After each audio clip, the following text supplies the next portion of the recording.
Mike Hosking Breakfast, 6 to 9 weekdays on Newstalk ZB. G'day there. While fully accepting these are difficult days for the media in this country, it is important to put the Newshub news into a little bit of context. You can still be successful in this country, and to take one sad case and lump it in with everybody else is to fail to understand the nuance of the landscape. For a start, this country, as Adrian Orr pointed out yesterday, has massive economic troubles. The media, or the commercial non-taxpayer funded media, are at the sharp end of that, always have been. Also worth remembering, this story is being played out all over the world at the moment. Everyone from Time magazine to Vogue to the LA Times laying people off, and that's before you get to the Disneys and Paramounts and BBCs. The Newshub story of yesterday is in many respects the TV3 story of the past several decades. They have never really been loved. Owners have come and gone. Owners have owned them for the wrong reasons. Owners have tried to sell them unsuccessfully. Ask yourself why. The company was split recently after they couldn't sell it as a combined going concern, hence it became Discovery, and MediaWorks, the radio arm, went their own way.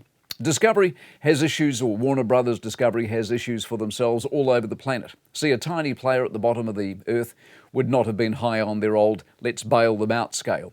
The politicians weighing in largely had it right. I thought National said there was basically nothing they could do. Hipkins was also right when he said it's problematic that the linear TV landscape now is solely operated by TVNZ. The last thing TVNZ needs, I can tell you, is the laziness that inevitably ensues when you have the place to yourself. Which is why radio remains as robust as it ever has. There's plenty of competition, and competition keeps you sharp. If we're to be a little bit blunt, you might want to look at some of the decisions MediaWorks, TV3, Clear Channel, the equity companies, all the various owners have made over the years. It's been a bumpy old ride, basically, for 3 long decades. TV3 News, in many respects, never really got a hold of the New Zealand psyche. It was never really that successful. TV1 killed and kills them every night by some margin. Yes, they did some innovative things, but at the end of the day, numbers count. Numbers in audience and numbers in revenue. This company, for example, NZME, is profitable. I'm told the year's got off to a good start. Sky TV is profitable. Their results came out last week. They look more than solid. TVNZ is losing money, and if Seymour gets his way, we'll have to pay some sort of dividend to level the field. That's no bad thing.